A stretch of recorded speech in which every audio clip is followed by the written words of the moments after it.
Bonjour le Bénin, bonjour à toutes et à tous. C'est un immense bonheur, comme toujours, de vous retrouver sur ce programme matinal que vous propose Bénin TV. Nous sommes aujourd'hui mardi 20 mai et nous allons parler santé, environnement, culture, sport et bien sûr, nous allons lire ensemble les journaux. Mais tout ceci, vous le savez, précédé des informations comme va nous le présenter tout à l'heure Fifa Salomé Atadedi. Aujourd'hui, on vous parle des abeilles apparues sur notre planète depuis plus de 80 millions d'années. Elles ont survécu à tous les changements climatiques. Elles ont fécondé tous les jardins sur tous les continents et jouent un rôle majeur dans la chaîne du vivant et l'évolution de la biodiversité sauvage ou domestique.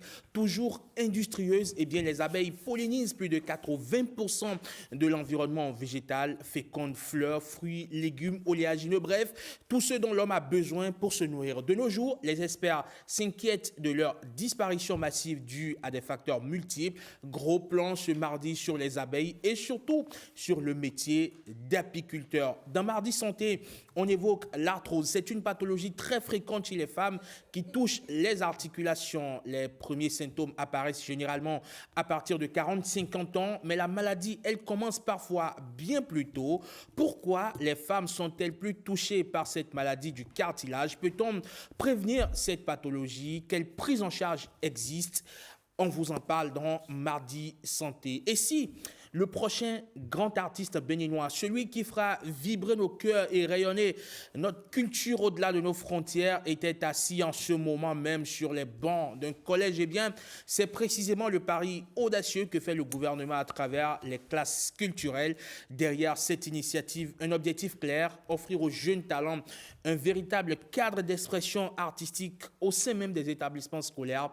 Piano, guitare, trompette, batterie, mais aussi théâtre, peinture ou danse, tout y passe. Des encadreurs passionnés accompagnent les élèves, les suivent, les forment et surtout les révèlent. Vous allez voir dans cette émission un magnifique reportage que nous propose Karamat Agbataou au cœur des classes culturelles. Elle s'interroge sur une préoccupation, comment on va le dire ainsi, comment cette classe culturelle contribue-t-elle au renouvellement du monde musical dans notre pays? Vous allez le voir. FIFA Salomé Atadedi, bonjour. Bonjour Herman. Comment allez-vous? Très bien, et vous-même? Ça va, j'ai la forme, la grande forme, j'ai le sourire large aussi. Ça fait plaisir. J'espère que vous aussi. C'est pareil. Vous êtes prête pour nous servir les informations d'ici? Comme d'habitude. N'est-ce pas? On va y aller. Ça. Et c'est tout de suite.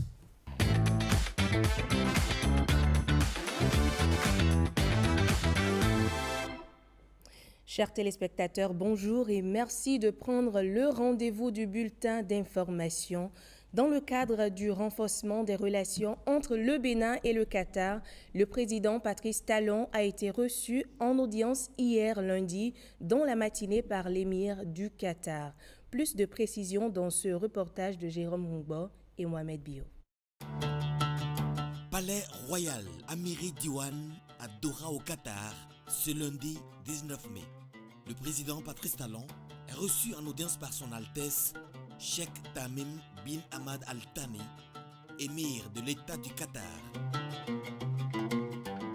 C'est à l'invitation de l'émir que la séance de travail s'est tenue. Entre les deux chefs d'État, les discussions ont porté sur le renforcement de la coopération entre le Qatar et le Bénin. Les discussions entre les deux chefs d'État ont porté autour du renforcement de la coopération entre nos deux pays. Le Qatar et le Bénin partagent ensemble une vision d'un monde équilibré, un monde en paix. Et les deux chefs d'État ont décidé d'accélérer l'alignement entre nos deux États sur les questions politiques et de stabilité à travers le monde, mais aussi dans les différentes régions, y compris les régions africaines. Sur le volet économique, les deux chefs d'État ont décidé d'accélérer l'intégration économique de nos deux États et de faire en sorte qu'il y ait une plus grande coopération économique entre le Bénin et le Qatar de façon concrète. Et comme cela a été annoncé dans le communiqué conjoint diffusé par les deux États, le Qatar et le Bénin ont décidé de travailler dans le domaine de l'aviation civile avec comme effet immédiat la mise en place d'un partenariat entre Qatar Airways et Amazon Airlines, qui est le nouvel avionneur béninois, mais aussi de travailler à l'ouverture très prochainement d'une ligne directe, d'une liaison directe entre Doha et Cotonou qui pourra être opéré par Qatar Airways. D'autres domaines d'investissement économique ont été également abordés et feront l'objet d'un développement conjoint par des équipes et comités techniques mis en place par les deux chefs de l'État. Dans le domaine de la culture, qui est un élément essentiel de la politique et de la volonté de rayonnement du Bénin, les deux chefs d'État ont décidé d'accélérer la coopération entre nos deux pays via nos différentes instances muséales et bien entendu, cela pourrait déboucher très prochainement sur une présence ici au Qatar d'œuvres des artistes béninois pour présenter une fois et révéler au monde la scène artistique béninoise. Donc, somme toute, une première partie de cette visite très productive et qui rehausse le niveau de partenariat entre l'État du Qatar et la République du Bénin. Cette première partie de la visite de travail du président Patrice Talon augure d'un lendemain meilleur entre l'État du Qatar et la République du Bénin. Le séjour de la délégation présidentielle se poursuit au Qatar.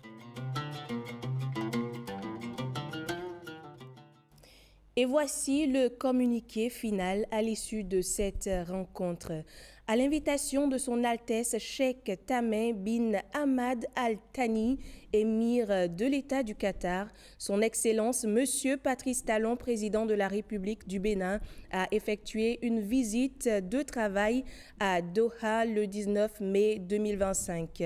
Les entretiens entre les deux chefs d'État ont révélé une convergence de vues sur les grandes questions régionales et internationales, notamment la promotion de la paix, de la stabilité et du développement durable. Le Qatar salue les réformes économiques et sociales ambitieuses engagées par le gouvernement du Bénin depuis 2016, lesquelles ont jeté les bases d'une croissance inclusive et d'une modernité institutionnelle. Les deux pays ont exprimé leur volonté commune de renforcer leur coopération dans le secteur de l'aviation, notamment à travers un partenariat entre leurs compagnies nationales respectives, Qatar Airways et Amazon Airlines. Ils ont souligné l'importance de l'établissement d'une liaison aérienne directe susceptible d'accroître l'attractivité économique du Bénin, de stimuler les investissements, le tourisme, le transport de frais et les échanges culturels. Les deux pays se sont convenus de renforcer leur coopération dans le domaine culturel, notamment par l'organisation d'expositions conjointes et le développement de partenariats muséaux. Cette dynamique s'inscrit dans une volonté partagée de promouvoir une diplomatie culturelle ambitieuse entre la République du Bénin et l'État du Qatar. Et on passe à présent à une autre actualité dans ce bulletin d'information. Contribuer au commerce équitable et promouvoir l'écologie et le social en Afrique de l'Ouest. C'est l'objectif du programme Équité dont la phase 3 vient d'être lancée. C'est un programme qui a démarré en 2016 avec l'appui de l'Agence française de développement et le Fonds français pour l'environnement mondial. Benjamin Denayon et Ariane Da Silva pour plus de détails. Équité 3, c'est un programme d'appui au commerce équitable. Il est mis en œuvre dans 4 pays d'Afrique, la Côte d'Ivoire, le Ghana, le Togo et le Bénin.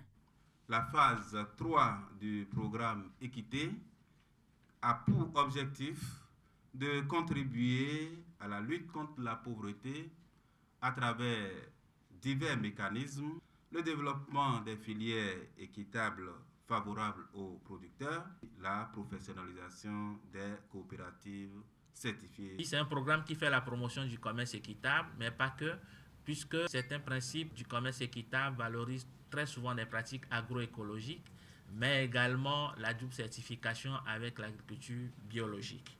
Le commerce équitable est une forme de certification, un partenariat commercial fondé sur le dialogue, la transparence et le respect. Nous sommes producteurs d'ananas, par exemple, et certifiés équitables.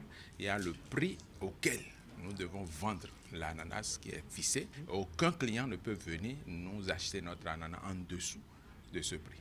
Lorsque nous vendons sur le marché équitable, il y a ce que nous appelons la prime équitable qui revient à la coopérative. Et la coopérative n'a pas le droit de dilapider cette prime. elle a l'obligation de réinvestir ça dans la communauté. Depuis le lancement de la première phase en 2016, le programme Équité est mis en œuvre avec l'appui de l'Agence française de développement et du Fonds français pour l'environnement mondial.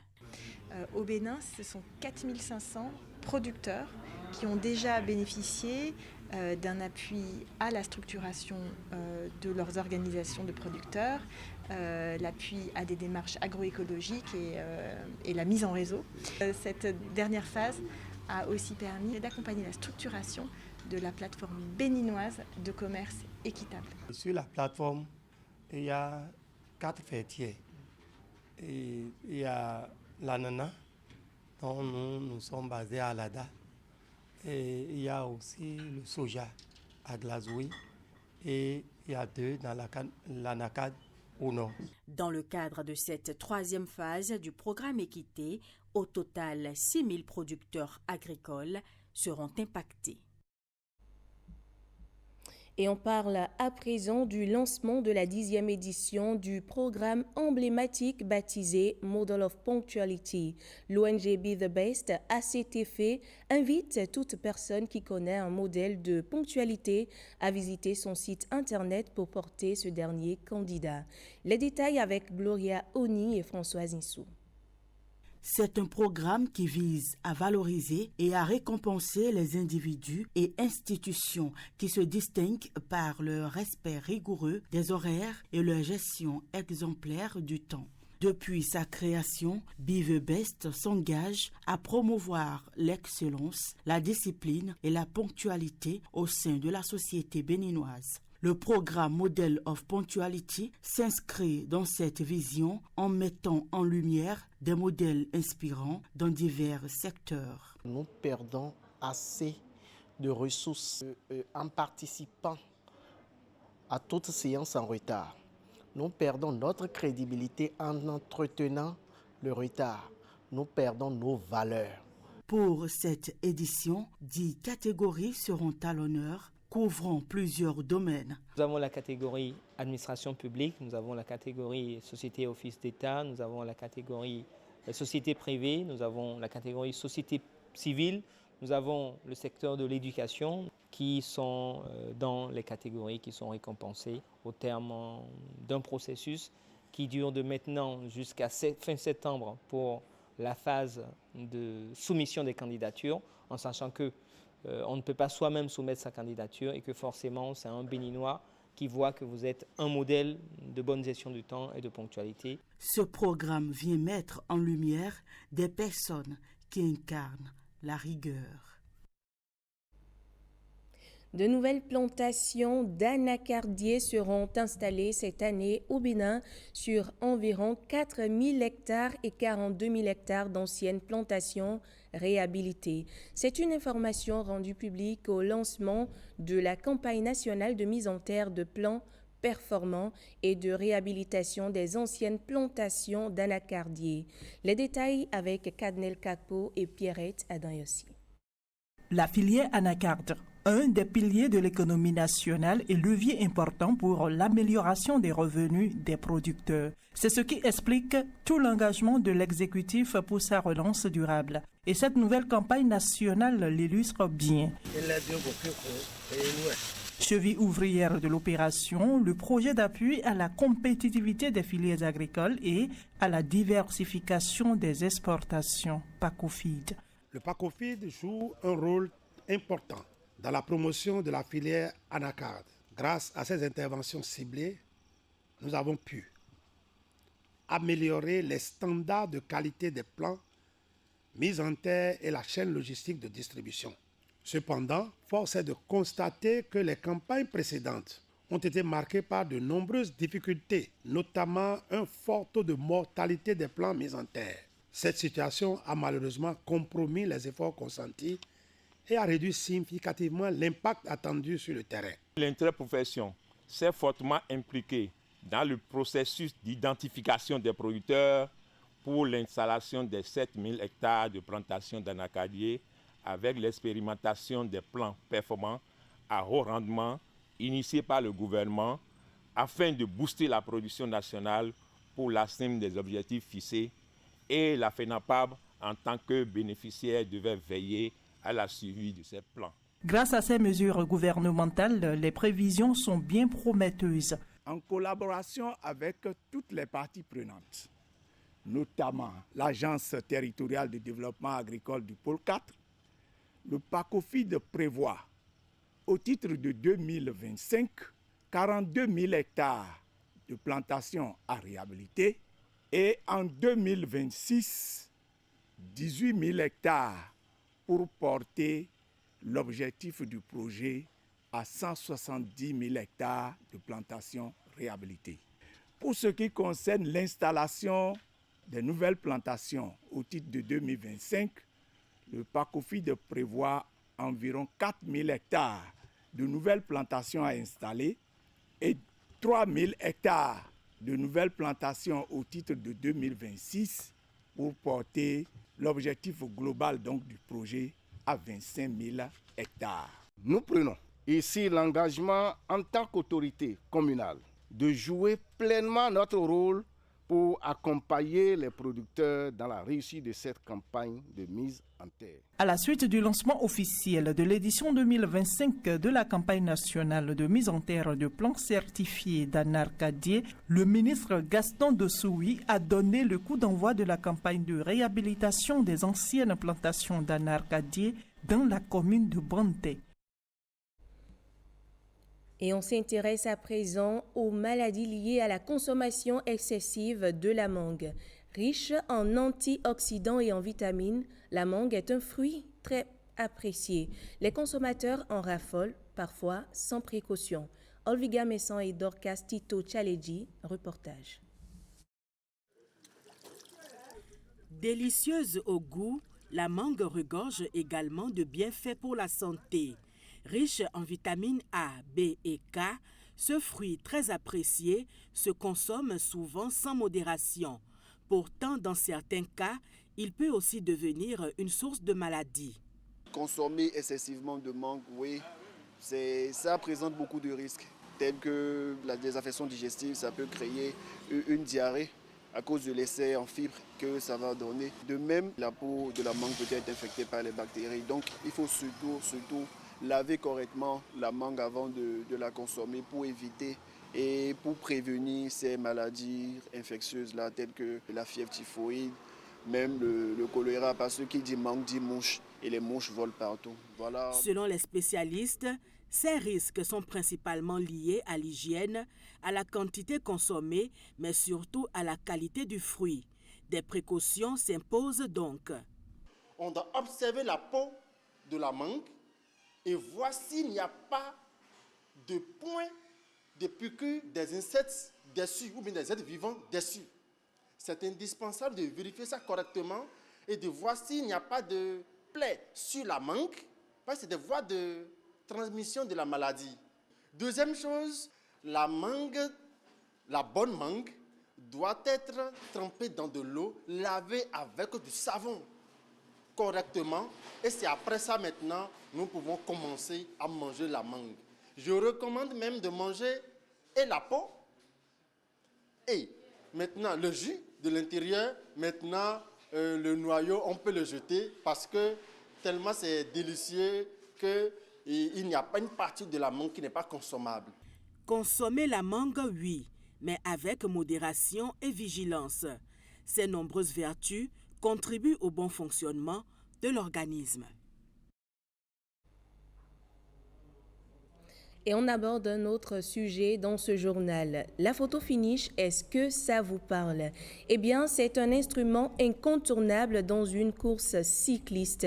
Nous vous proposons un dossier sport sur le sujet, dossier qui nous ramène sur les pistes du Tour cycliste international du Bénin. Bruno Soali et Giscard Akpovi pour les détails. Cet appareil que vous n'avez peut-être jamais remarqué sur une compétition de cyclisme est sans doute l'un des dispositifs matériels les plus importants d'un tour cycliste.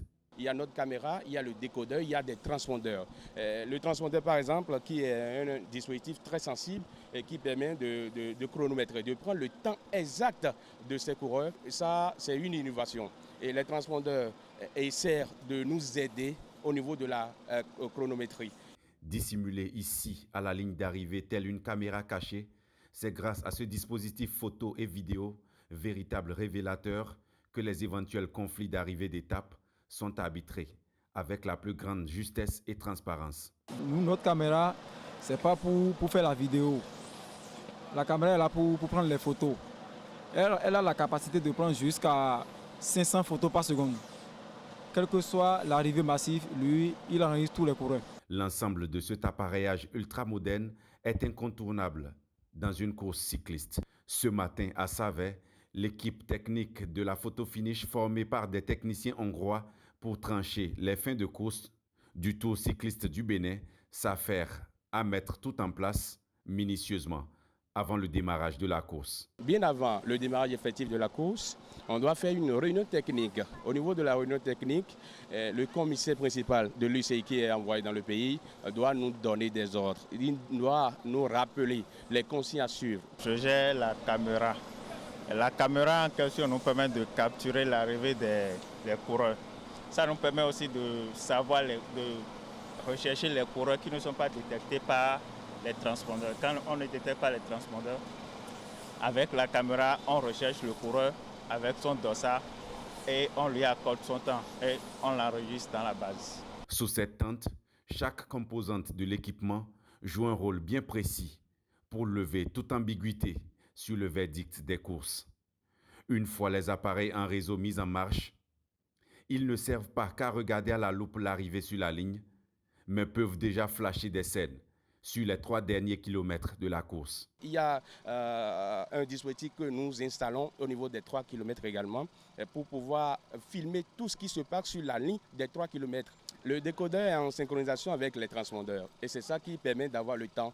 L'étape de Parakou-Savay va permettre au dispositif technique de la photo finish de se mettre en évidence et de donner des éléments visuels à la commission de délibération de sanctionner un coureur arrivé 3e pourtant sur la ligne.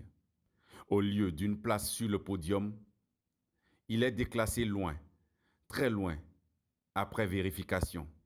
Nous avons ici le dossard 43, qui est le 3e, selon les informations que le transpondeur nous a données. Mais quand on a vérifié dans la caméra, on a constaté que le 43 a fait quelque chose sur la voie. Donc le président du commissaire a décidé qu'il ne soit plus le 3e. C'est grâce à notre caméra qu'on a su que ce n'est plus lui le 3e. Effectivement, il a franchi la ligne d'arrivée en 3e position. Mais avec les modifications, on a vu qu'il n'est plus 3e à cause de faute qu'il a fait sur la voie. Il a fait quelque chose sur la voie, donc il est devenu 40e.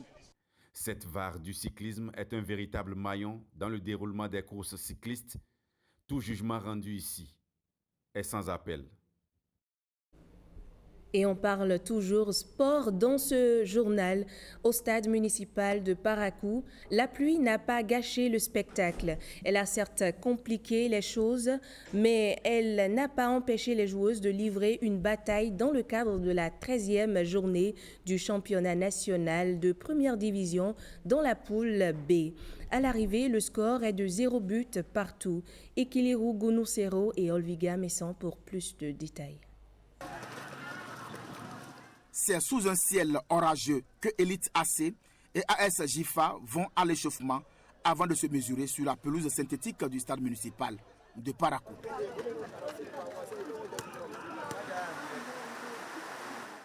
Le match démarre sous une pluie continue. Les joueuses tentent d'imposer leur jeu malgré un ballon qui ralentit, des appuis glissants et des transmissions imprécises. La première période est marquée par ce coup franc pour l'AS Jifa, mais le tir va directement dans les niches de la gardienne Oladoun Djoye de Elite AC. Elite AC réplique justement avec cette frappe lointaine de Aïssatou Andemi qui crée ce pédalage de la gardienne Larissa Godoui dans ses buts. En seconde période, le rythme baisse mais l'intensité reste palpable. À l'heure de jeu, ce coup franc bien tiré aurait pu faire mouche, mais la défense d'Agonli reste solide. Le score n'évoluera pas. 0-0 au coup de sifflet final. Un nul logique dans un match équilibré, joué dans des conditions très compliquées. C'est un match sur quoi on avait beaucoup travaillé et voilà qu'aujourd'hui, la pluie là, ça a un peu joué sur le match parce qu'il y a certaines occasions que mes attaquantes ont eues, mais l'eau a ralenti le ballon. Bon, c'était pas mal dans l'ensemble. Bon, je fais qu'encourager mes filles. On ne peut que remercier les filles parce que jouer sous la pluie, ce n'est pas facile. Tout d'abord, le terrain n'est pas tout à fait praticable parce qu'elles ont l'intention d'aller mettre le but des deux côtés, seulement que l'eau arrive à les retarder dans leur action. On ne s'attendait pas à un match nul, c'est juste pour avoir les 3 points comme tout le monde le décide. Seulement que, bon, la nature fait horreur. Un point pour chaque formation dans un match où l'état du terrain a parfois pris le dessus sur le jeu. Nous sommes mardi. Quels sont les marchés qui s'animent? Voici le calendrier. Regardez.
Et c'est tout pour le bulletin d'information de ce jour que j'ai eu du plaisir à vous présenter. On se retrouve demain, toujours avec le même plaisir.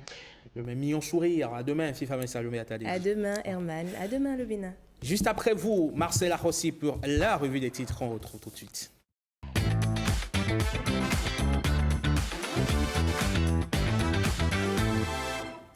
Qu'est-ce qui fait l'actualité dans les journaux, sur les sites d'information que nous parcourons pour vous au quotidien? C'est un exercice assuré tous les jours par ici par Marcel Arrossi. Marcel, bonjour. Herman, bonjour. Bonjour à tous. Comment allez-vous? Très bien, merci. Aujourd'hui, on démarre avec le quotidien Fraternité. Tout à fait, Fraternité à la une. Donc aujourd'hui, projet de nouvelle gare routière à Ruiho 1, vie quotidienne dans un milieu désormais menacé. Dieudonné Dagbeto, directeur exécutif d'Amnesty International, suggère qu'il faudrait que ces expulsions se fassent dans les règles afin que les droits de ces personnes soient totalement respectés. Toujours à la une du quotidien Fraternité, fraude avec des instruments de mesure non conformes, le commerce sur fond de méfiance.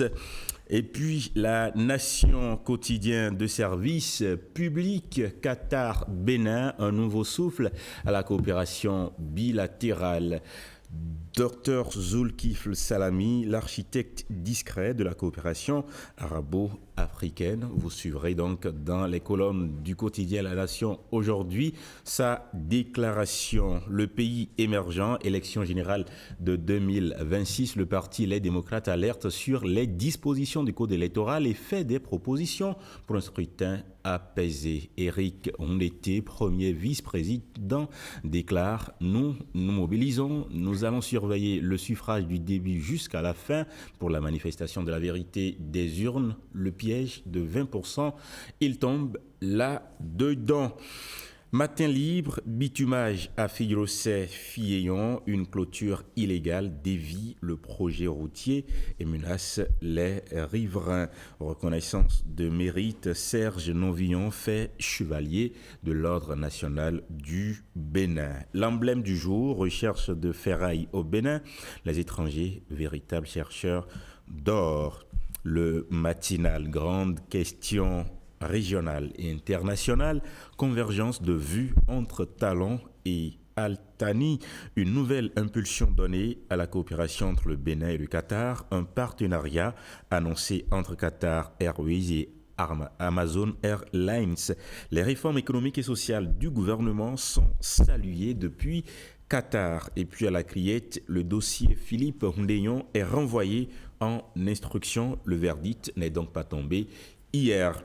Le pays, multiplication des fronts et procédure de levée de l'immunité de Joseph Kabila, la RDC est mal barrée selon le confrère burkinabé. Ouakatsira, Guinée, la CPI peut-elle encore sauver les victimes du 28 septembre? C'est une interrogation. Le capitaine Moussa Dadis Camara, moins d'un an après sa condamnation à 20 ans de prison pour crimes contre l'humanité dans les massacres du 28 septembre 2009 qui ont fait plus de 150 morts et au moins 109 femmes violées, a recouvré la liberté. Et depuis, c'est l'inquiétude totale. Radio France Internationale, îlot disputé. La Cour internationale de justice donne raison finalement à la Guinée équatoriale face au Gabon. Il s'agit donc d'une crise, d'un litige qui oppose les deux pays depuis des décennies. Nous parlons du Gabon et de la Guinée équatoriale. Finalement, la Cour pénale internationale donne raison à la Guinée équatoriale. Le Monde, 2 heures d'entretien et aucun résultat concret. Pourtant, à Washington et à Moscou, une nouvelle conversation téléphonique entre Donald Trump et Vladimir Poutine hier avait été présentée sous un jour favorable. Mais aucun résultat, commente aujourd'hui Le Monde. Voilà pour les titres, la revue de presse dans un instant. Merci Marcel. On se retrouve en fin d'émission. Tout à fait. C'est bien cela, avec les cours de 8h55. Bonjour le Bénin.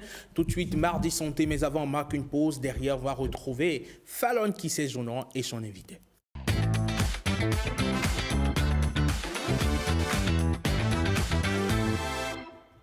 Bonjour le Bénin, bienvenue si vous venez à l'instant de nous rejoindre. Dans Mardi Santé, on évoque l'arthrose. C'est une pathologie très fréquente chez les femmes qui touche les articulations. Les premiers symptômes apparaissent généralement à partir de 40-50 ans. Mais la maladie, elle commence parfois bien plus tôt. Pourquoi les femmes sont-elles les plus touchées par cette maladie du cartilage? Peut-on la prévenir?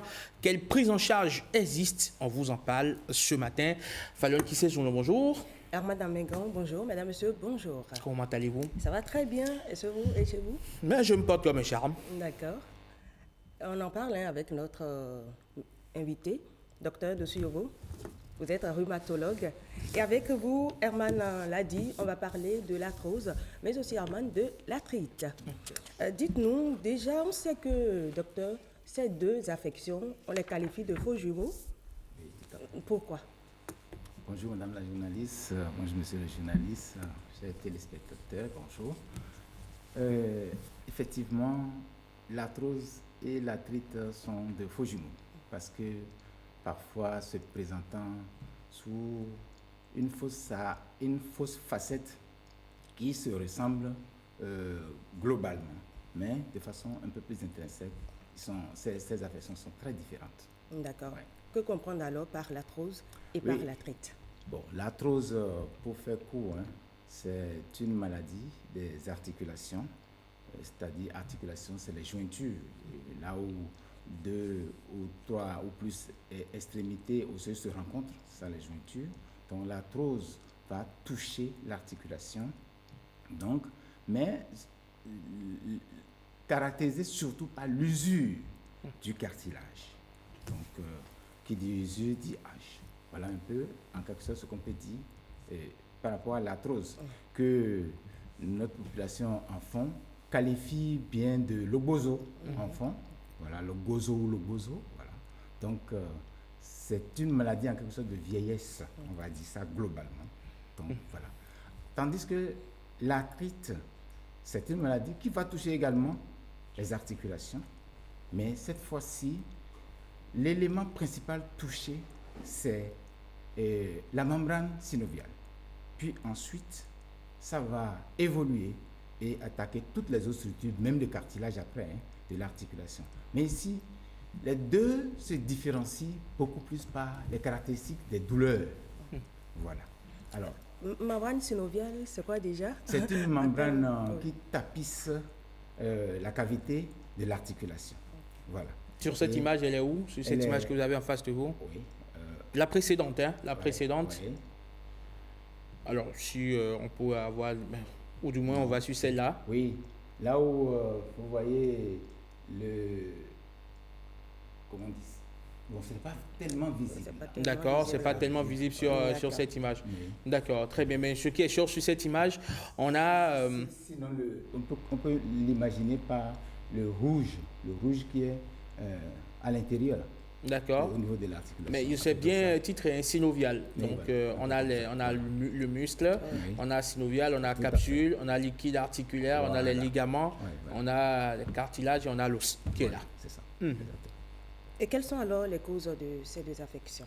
Oui, d'abord un peu de précision par rapport à la différence. C'est que les types de douleurs, au niveau de l'arthrite, il y a ce qu'on appelle inflammation, beaucoup plus qui domine, et qui est caractérisée par 4 signes cardinaux en général. C'est la douleur, c'est la chaleur, c'est la rougeur, et ensuite le gonflement. Bon, on peut avoir ce cas-là dans certaines arthroses, mais c'est beaucoup plus au niveau de l'arthrite. C'est un peu comme ça. Et c'est à tout âge, l'arthrite. Et l'arthrite a également, c'est-à-dire chez l'enfant jusqu'à l'adulte, la vieillesse, on peut l'avoir.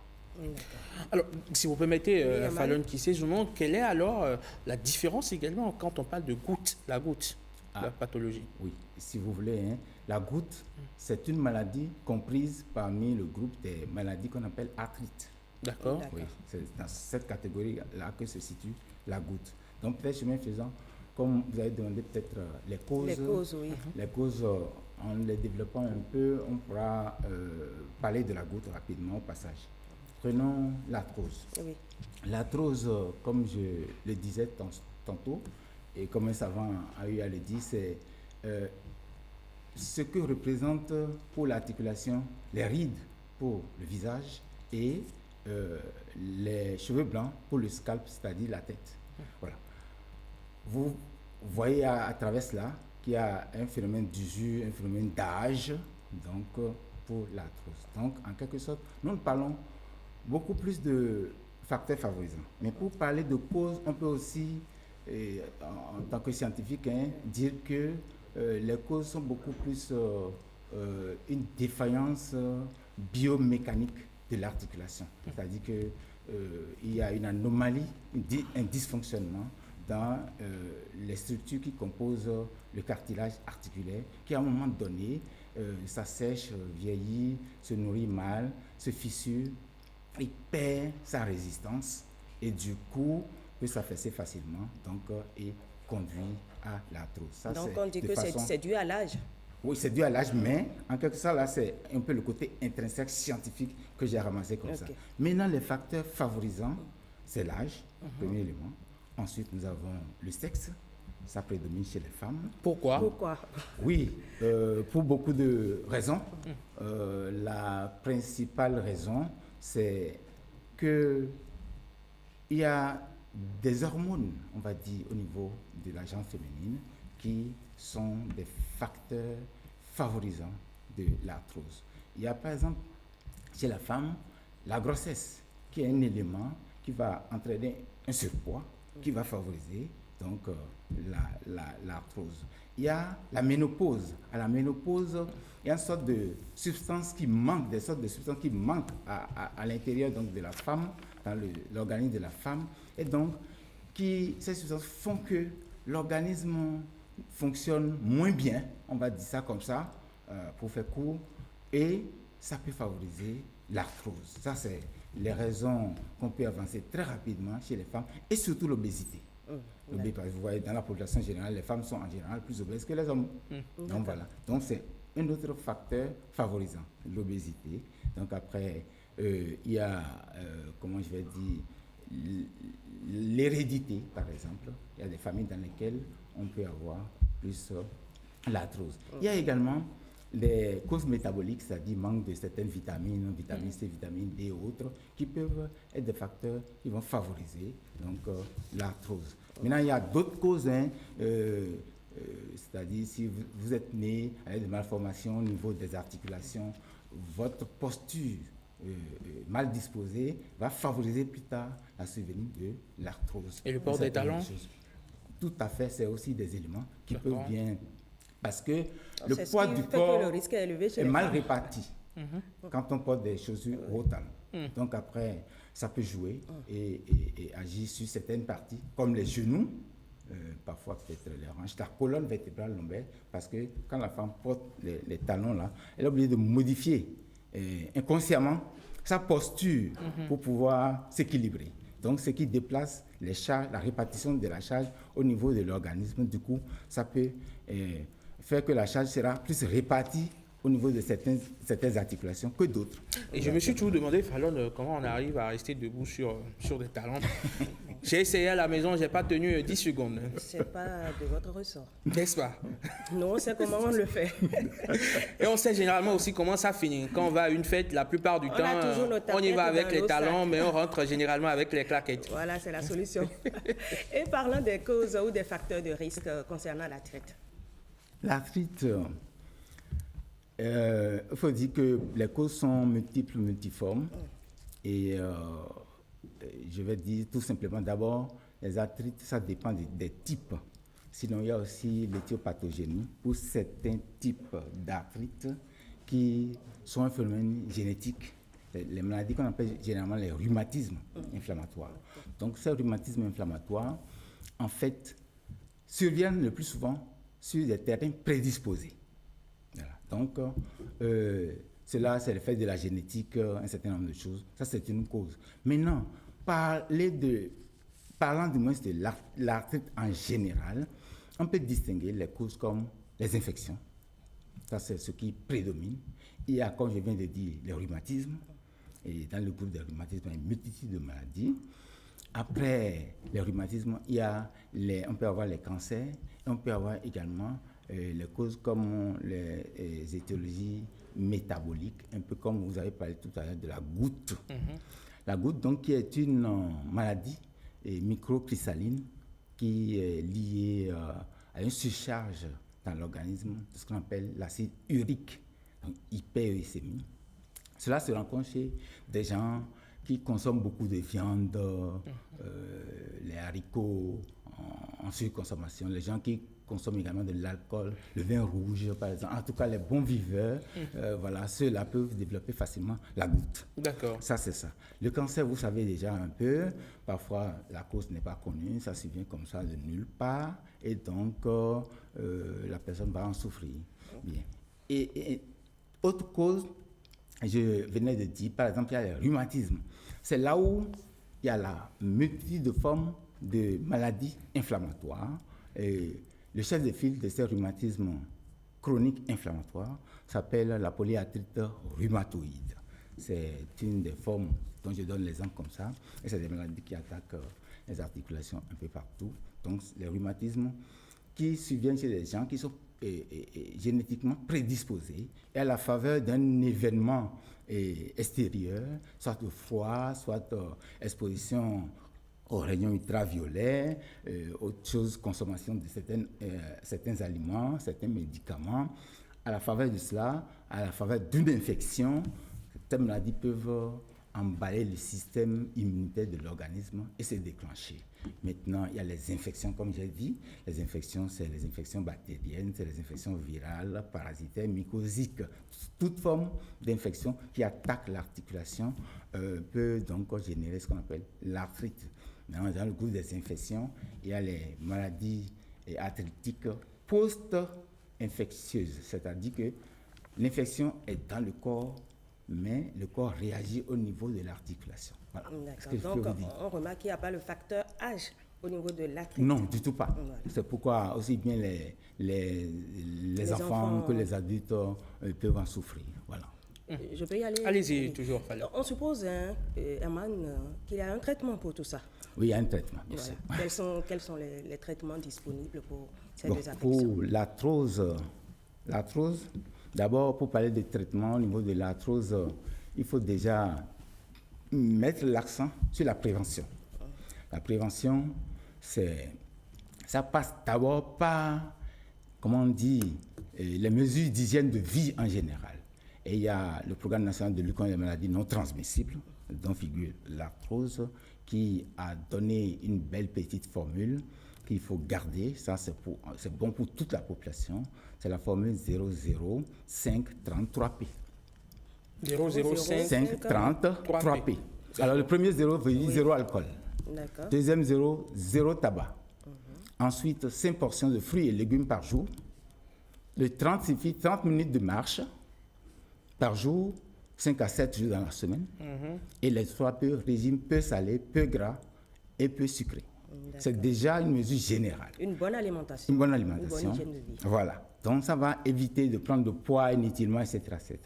Donc, j'ai parlé de prévention. La prévention, c'est de lutter contre les facteurs que l'on reconnaît et sur lesquels on peut agir, tels que, par exemple, je vais dire, le poids. Le poids, on peut agir sur le poids. Donc, éviter de prendre du poids. Si on connaît d'autres facteurs, comme on en dit tantôt, les gens qui ont des malpositions, les malformations, ça, il y a des choses. Si on les prend en charge tôt et qu'on corrige ces déformations, on va leur éviter l'arthrose. Mais par exemple, l'âge, on ne peut pas agir sur l'âge. Le sexe, on ne peut pas agir sur le sexe. Donc voilà, donc, à ce niveau, on est, comment dirais-je, désarmé. Maintenant, le traitement va consister donc à donner beaucoup de conseils pour la prévention. Maintenant, le traitement curatif, comme on le dit, lorsque l'arthrose est déjà là, c'est d'abord les mesures, comment dirais-je, physiques.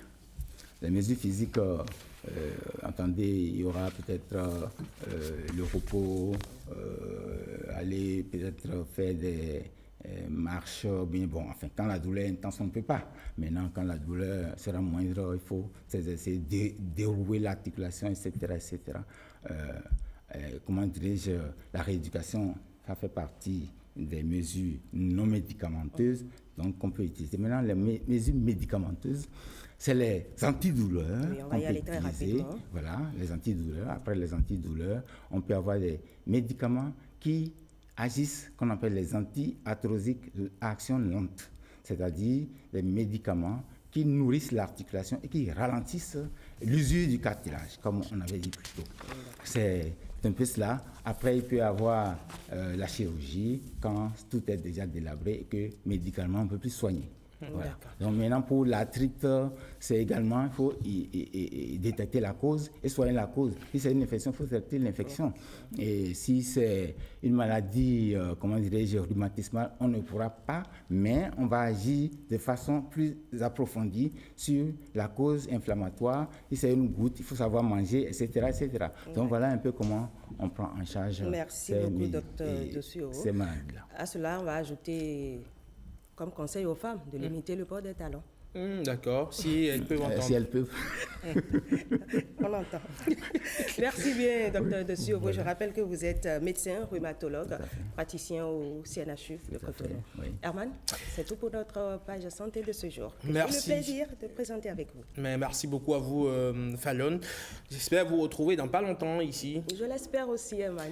Allez, on va pas apporter des talents, mais bon, je pense qu'on peut le faire en ballerine pour aller planter quelques arbres et surtout vous parler d'une forme de reboisement participatif. Le thème est un peu savant, mais ce dont on parle est quand même assez trivial, assez terre à terre. On vous dit tout ceci avec William Apollinaire-Tchouki et son invité du jour.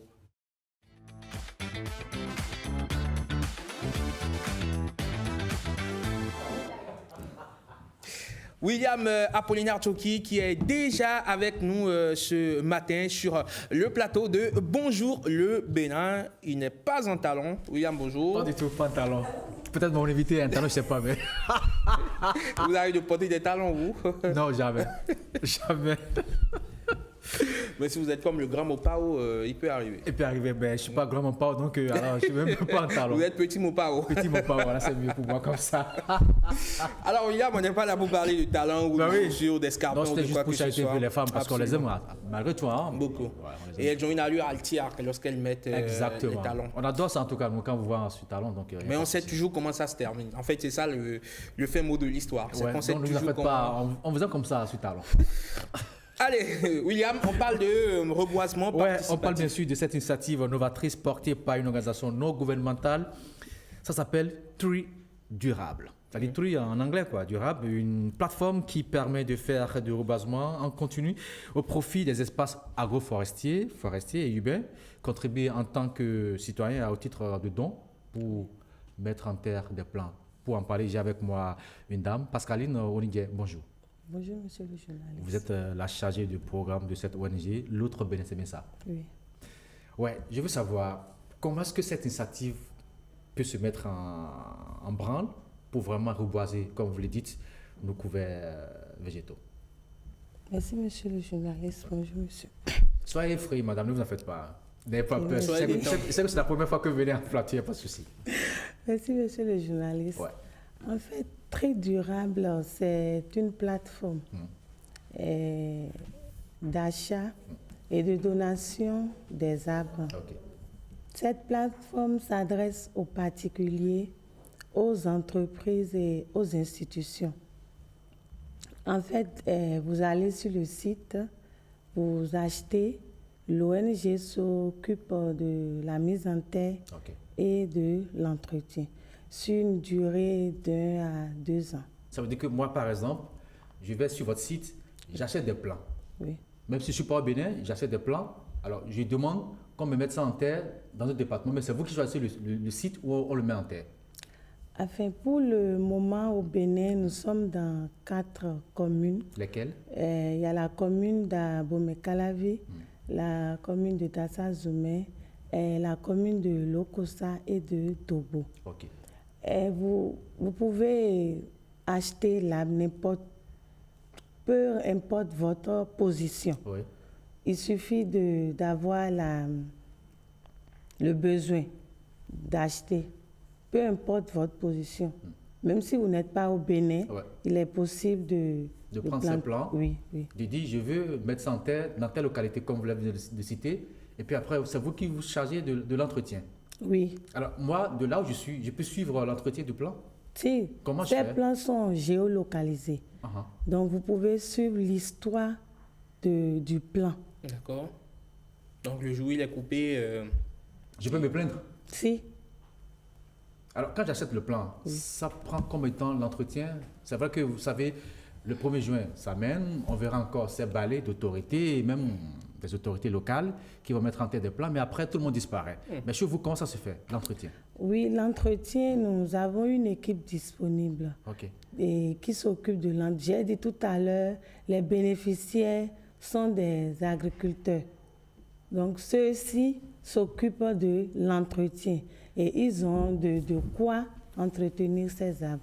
Alors, William, si j'ai bien compris, c'est-à-dire que je suis Herman Amégan, j'ai envie d'avoir un plan chez vous à Porto Novo. Je peux me porter vers l'autre Bénin ONG pour exprimer le besoin d'avoir un plan. Ça peut être du terminalier à Katapa. Mais là, je vois que maintenant, vous maîtrisez les noms des plans, c'est bien. Alors, ou encore d'autres plans. Donc, je formule le besoin. Et à leur tour, l'ONG met à disposition le plan, me demande où est-ce que je veux l'avoir. On va mettre en terre ce plan là-bas. Et n'importe où je suis sur le globe, je peux suivre on va dire, l'évolution de mon plan. Si entre-temps il manque d'eau, voilà, on peut toujours sonner un peu pour dire... Même quand les fruits sortent, je peux demander, alors, envoyer les fruits à telle personne pour moi, c'est possible, c'est ça? Si, c'est possible. Wow. Donc c'est bien cela, c'est ça le processus? Oui. Alors, et pour les entreprises, comment cela va se faire?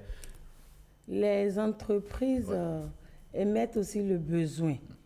Nous avons, en fait, l'idée, c'est d'inciter la population à l'action écologique.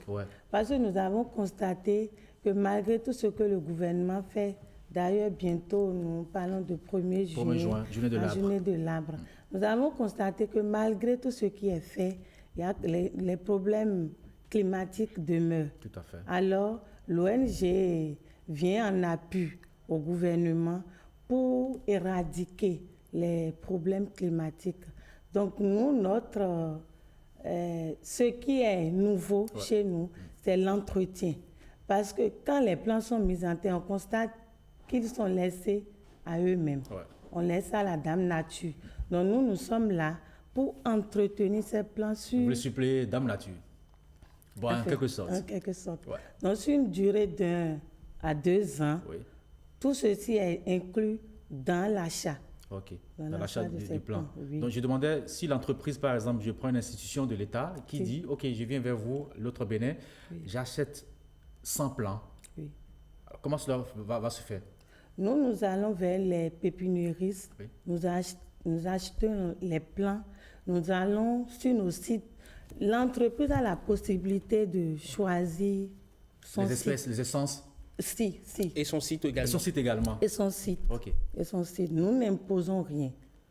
Et son site. Certes, nous avons des communes disponibles, mais nous pouvons également aller mettre là où l'entreprise désire. OK.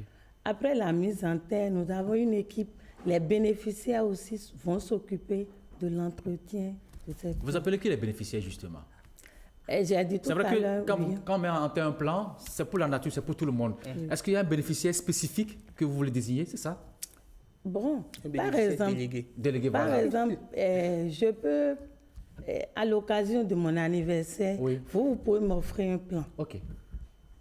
On va mettre en terre. Ce plan. Mais là, quand il s'agit d'un particulier, ce n'est pas pour le bénéficiaire, c'est pour la nature. Pour tout le monde. Pour tout le monde. Mais quand il s'agit des agriculteurs, c'est pour eux. Ils sont des bénéficiaires, mais ils participent aussi à l'entretien de ces plants. En fait, c'est pour aussi apporter une solution au braconnage et autres. Ils entretiennent les plants et ils bénéficient aussi des bienfaits de ces plants. Alors, quand vous dites bénéficier des bienfaits, comment cela... Je n'ai pas encore perçu... Comment on quantifie ça? Comment quantifier ces bénéfices que ces agriculteurs ont par rapport à ces plants mis en terre? OK. Je suppose que ce sont des arbres fruitiers. Oui. Ces arbres sont appelés à produire des fruits. Tout à fait. Ces paysans peuvent vendre ces fruits. Donc ça leur apporte quand même de bénéfices. D'accord. Si c'est un bananier, on va cueillir les bananes plus tard. Voilà. Si c'est un manguier, on va cueillir les mangues. On se fait plaisir. On va les commercialiser. Donc ça devient encore autre source de revenus. De revenus pour ces populations. Pour ces populations. Est-ce que ces actions de l'ONG L'Autre Bénin a commencé déjà? Dans quelle localité? Comment cela se fait? Oui, nous avons eu à mener des actions dans l'arrondissement de Dévé et de Togwadji. Dévé, je crois que c'est dans le département de Monosa. C'est pour la préservation, la protection de l'aire communautaire, de la biodiversité. OK. Et là, comment cela fait? Est-ce que les plants sont déjà mis en terre? Oui, même dans le département des collines, dans la commune de Dassa-Zoumé, des plants ont mis en terre. Et ça a démarré depuis quand déjà, cette action? Bon, en ce qui concerne prix durable, disons que nous sommes à une année d'exécution. Mais dans le domaine environnemental, ça fait 8 ans d'exécution. 8 ans que vous êtes... Ah, mais là, vous êtes une vieille ONG. OK, vous avez un message à lancer et aux populations, aux entreprises, aux responsables d'institutions de notre pays par rapport à cette initiative très novatrice qui permet, même si vous n'êtes pas là, même si vous ne voulez pas être sur les lieux pour mettre en terre, mais vous pouvez faire ce geste. Vous pouvez déléguer. Voilà, déléguer, voilà. C'est pour sauver l'humanité. OK. Je disais tout à l'heure que c'est pour lutter contre les problèmes environnementaux, c'est pour apporter des solutions aux besoins de la population. Tout à fait. OK. Donc, ce choix n'est pas... Il y a des contreparties. Lorsque vous achetez des plants chez nous, vous recevez des certificats. Des certificats qui sont co-signés par nos partenaires. OK. D'accord. Vous recevez également des vidéos de remerciements de la part des bénéficiaires, Et également, nous pouvons vous accompagner en matière de visibilité sur nos réseaux sociaux, Facebook, Instagram et autres. Est-ce que nos compatriotes qui sont hors des territoires ont déjà mené des actions dans ce sens, acheté des plans, dit voilà, je ne suis pas là, mais je vais mettre en terre un plan dans mon pays pour que cela quand même purifie un peu l'atmosphère? Il s'annonce. Et sur le plan national, nous avons par exemple DHL qui nous a contactés, oui. Ouais. Et ils sont en train de vouloir mettre 100 à 1000 plans déjà pour le 1er juin. D'accord. Ça, c'est bien. Et je veux noter aussi que Tridura veut participer à la Restauration Academy. Je crois que vous avez participé à un concours, on vous a sélectionné et vous allez à Abidjan, c'est ça? Oui. Ça veut dire que l'ONG est reconnue au plan international. Ça se passe quand? Du 26 au 28 à Abidjan. À Abidjan. Et quel sera votre rôle à cette rencontre? Ok, nous allons parler de tri durable. Ouais. Nous allons présenter l'initiative. Ça va nous permettre aussi d'avoir d'autres partenaires. Oui. D'accord. Merci beaucoup, Madame Pascaline Oniguier. Je rappelle que vous êtes la chargée des programmes de l'ONG L'Autre Bénin. Avec vous, on a compris cette initiative novatrice qu'on appelle rebasement participatif. Vivement que les populations puissent venir vers vous pour cette initiative. Même si vous n'êtes pas présent, vous pouvez acheter des plants, mettre en terre. Cela permet de reboiser notre écosystème. Merci beaucoup à vous. Merci, et à la prochaine. Merci Will, vous restez avec moi. Le temps pour nous de faire un tour dans les salles de classe. Pas pour aller parler de maths, de sciences physiques ou de je ne sais quoi encore, mais pour parler de culture. Ici, justement, le prochain grand artiste béninois, celui qui fera vibrer nos cœurs et faire rayonner notre culture, William, au-delà de nos frontières, était assis en ce moment même sur les bancs d'un collège. Eh bien, c'est précisément le pari audacieux que fait le gouvernement à travers les classes culturelles. Derrière cette initiative, un objectif clair, offrir aux jeunes talents un véritable cadre de formation artistique au sein même des établissements. Piano, guitare, trompette, batterie, mais aussi théâtre, peinture ou danse, tout y passe. Des encadreurs passionnés accompagnent les élèves, les suivent, les forment et surtout les révèlent, j'allais dire. Vous allez voir dans ce magnifique reportage donc, de Karamat Agbataou comment, on va dire, on est en train de préparer l'avenir culturel de notre pays. Regardez.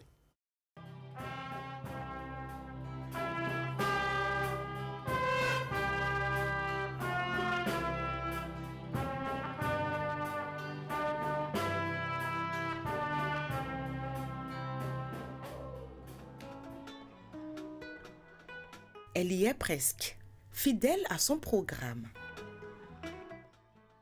Elisabeth est élève au collège d'enseignement général à Papa Centre de Cotonou. Comme un bon nombre de ses camarades, elle a fait le choix de suivre les classes culturelles. À peine arrivée en classe, Elisabeth se fond au groupe. Les encadreurs sont déjà présents. Le cours démarre. Ici, les mathématiques et autres disciplines cèdent la place aux notes musicales. Aujourd'hui, nous avons la partition de Adonobi. Vous connaissez Adonobi? Quels sont les éléments qui sont faits qui nous ont permis d'écrire Adonobi? Les éléments qui nous ont permis d'écrire la partition d'Azomevi sont tout d'abord la portée, la clé, le chiffrage de la mesure, la barre de la mesure et puis les figures de notes.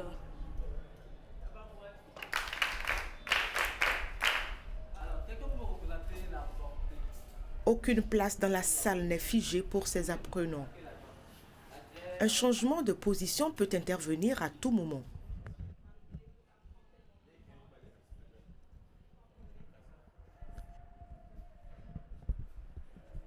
Une des choses essentielles pour un musicien, c'est la maîtrise de l'écriture musicale, encore appelée notation musicale.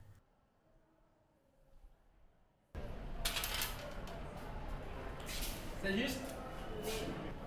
Nous allons chanter les deux premières mesures de la mélodie.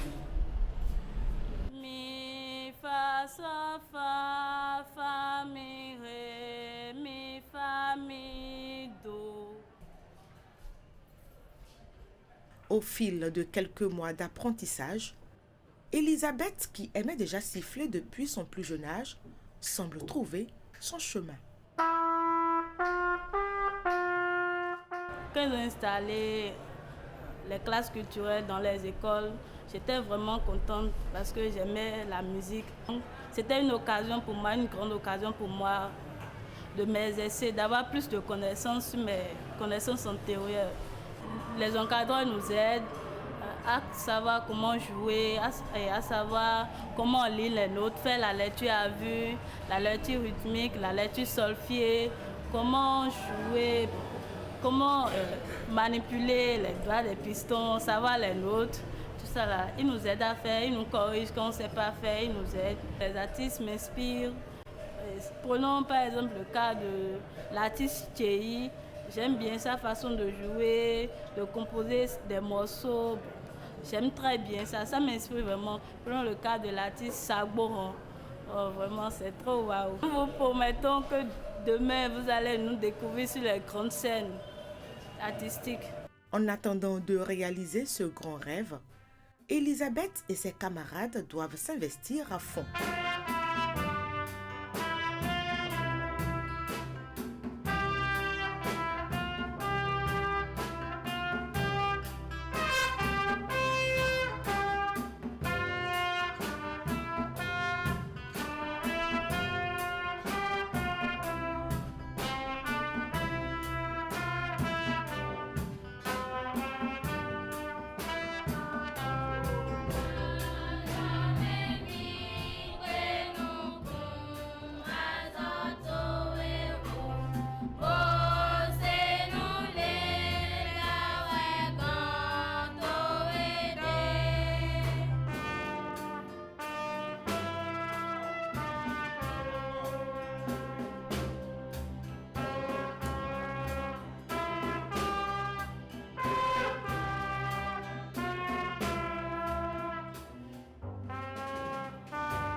Nous avons la chance d'avoir des enfants très motivés qui déjà à la base aiment bien la musique. Notre intérêt à nous, c'est de les voir grandir et surtout pour affiner leur talent que eux-mêmes ils ont pu découvrir. Il y en a qui étaient venus à la base pour être batteurs et qui sont fortuitement passés à la guitare parce qu'ils ont découvert que la guitare quand même c'est quelque chose de très intéressant. Ici, ils ont appris ce que c'est que l'instrument. Il y en a qui n'ont jamais touché à l'instrument même. Ouais, donc c'est ici qu'ils ont découvert ce que c'est que la musique et tout ce qui entoure la musique. Une détermination affichée de la part de ces apprentis musiciens. Mais que pensent réellement les parents de ces programmes culturels? Qu'en sera-t-il de l'avenir de leur progéniture? Pour l'enfant qui choisit d'associer les cours ordinaires à l'apprentissage de la musique, c'est intéressant. À l'avenir, il pourra soit gagner sa vie grâce à la musique, soit poursuivre sa scolarité.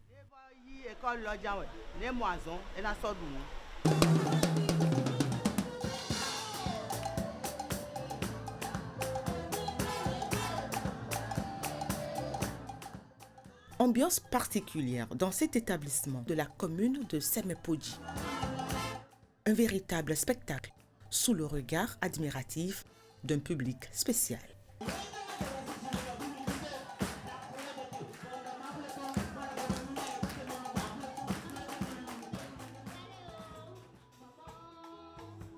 J'observe pour ces classes que les encadrants font un travail de recherche. Les interprétations qui sont faites souvent depuis mon bureau, quand j'écoute les morceaux, ce sont des chansons des artistes béninois. Ça fait plaisir. On peut amener les apprenants à créer eux-mêmes, à chanter eux-mêmes. Et là, ce serait original. Le cours de l'encadrement culturel est basé sur surtout nos rythmes. Donc à travers ce projet, nous allons gagner cela, c'est-à-dire nos enfants vont maîtriser nos rythmes surtout. Je vais disposer d'une chaise pour s'asseoir. une chaise, quoi. J'ai mis un balai, le balai qu'on prend pour balayer en classe. C'est ça que j'ai mis sur la chaise et je prends 2 règles pour jouer. Ma première batterie, c'était ça. Et je tapais du pied sur le sol comme ça. À l'époque, on n'avait pas de partition. On écoutait la cassette ou bien le vinyle. On écoutait et puis on essayait de reproduire. Aujourd'hui, ils ont des partitions devant eux et ils jouent. Ils interprètent ce qui est écrit sur le papier. Et ce qui est écrit sur le papier, c'est universel.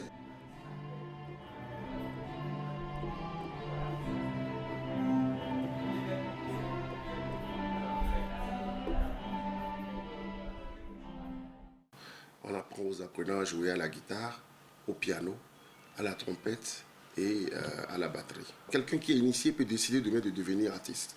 Quelqu'un qui est initié peut décider de parfaire certains de ses réflexes. Vous savez que ça développe l'esprit esthétique. Ça permet de mieux travailler en groupe. Moi qui suis ici, j'ai été chef d'orchestre du lycée technique au Coulibaly. Ça ne m'a pas empêché aujourd'hui d'être en train de travailler ici. Quand je suis passé une fois pour voir ce qui se fait, j'étais émerveillé.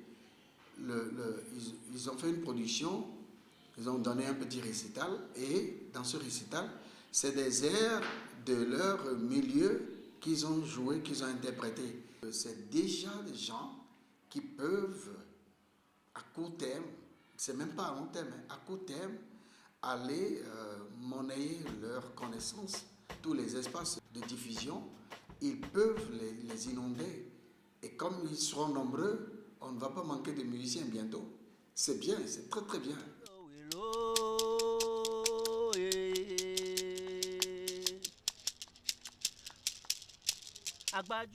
Cette situation d'apprentissage réjouit à plusieurs égards les anciens. À la suite de Jean Adagbenon, Vincent Ahehenou prend la place. Un musicien qui ne sait pas jouer d'un instrument de musique ne saurait apprivoiser le temps. La musique, c'est le temps.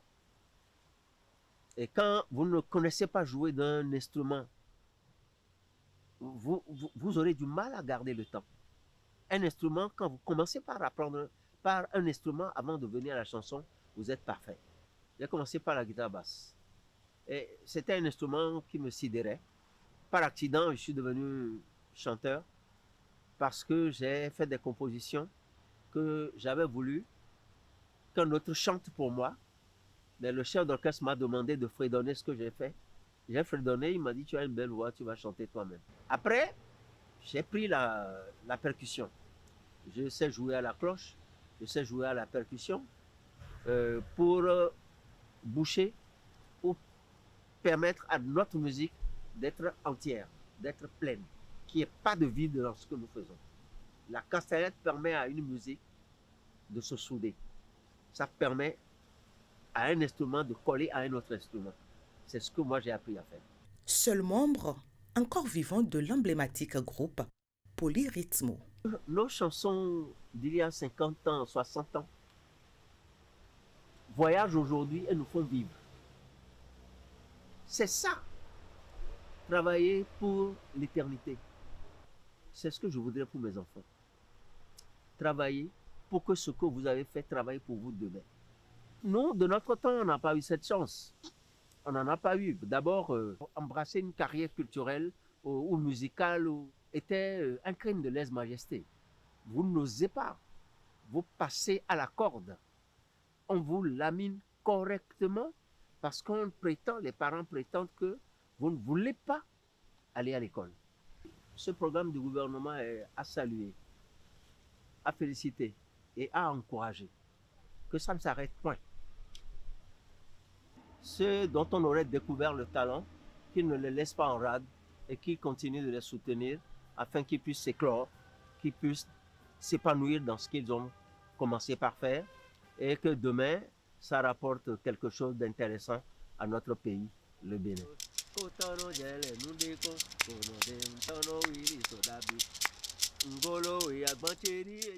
La musique, un langage universel, un art qui transcende les barrières.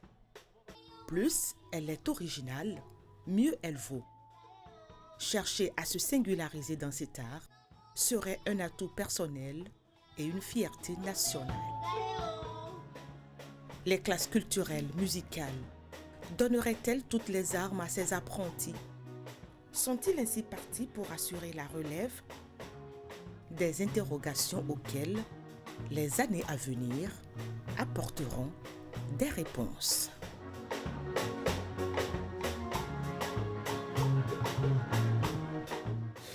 Voilà donc à l'instant ce reportage de Karamat Agwataou sur les classes culturelles. Bonjour, le Bénin, on marque une pause derrière, on retrouve le débat matinal, le forum de discussion.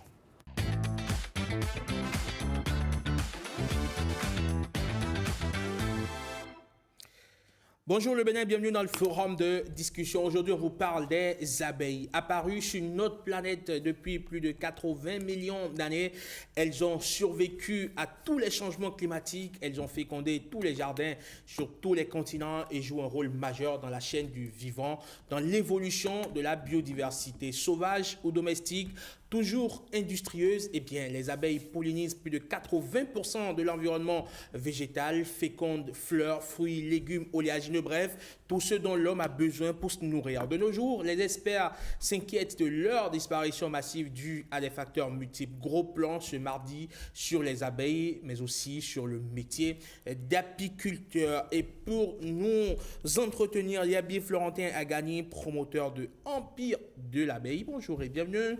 Bonjour monsieur le journaliste. Comment allez-vous? Très bien, merci. Mais c'est un plaisir de vous recevoir sur le plateau de Bonjour le Bénin. Le plaisir partagé. Pour parler des abeilles. Ouais. Quand on vous parle des abeilles, on s'imagine que c'est toute votre vie. Ah ouais, c'est toute ma vie. Vous avez toujours fait ça ou vous l'avez découvert en cours de route? J'ai toujours fait ça et je l'ai beaucoup plus approfondi après ma formation. D'accord. Ouais. Parlez-nous un peu de comment est-ce que vous avez fait, on va dire, vous avez intégré le monde des abeilles, le monde de l'apiculture. Alors il faut dire que déjà dès mon bas âge, j'avais des parents qui étaient apiculteurs, donc qu'on accompagnait et souvent pour les activités apicoles, mais on ne voyait pas tout de suite la valeur de l'activité parce que bon. Vos parents étaient apiculteurs. Oui. Ils exerçaient où? Au village à Tuy, dans les collines. Voilà. D'accord. Voilà, donc on ne voyait pas l'importance de l'activité, mais bon, après ma formation en agronomie à l'Université nationale d'agronomie et d'agriculture, j'ai compris que bon, c'était quand même un secteur qui pourrait vraiment porter, qui pourrait faire vivre un homme. Et c'est quelque chose que beaucoup de personnes n'embrassent pas forcément. Les gens ont peur des abeilles naturellement. Moi en premier en tout cas. Voilà, donc je me suis dit... Depuis que j'ai eu le visage boursouflé, suite à une piqûre, c'est hors de question. Non, mais pourtant les abeilles ne sont pas tout de suite agressifs. Ouais. D'accord, il faut d'abord les provoquer. Oui, il faut d'abord les provoquer, comme tout autre animal. Et je vous fais la confidence, William Tchouki, de ce qui s'est passé ce jour-là. On était encore des gamins. Ouais. Et donc, on s'était rendu dans une ruche. Ouais.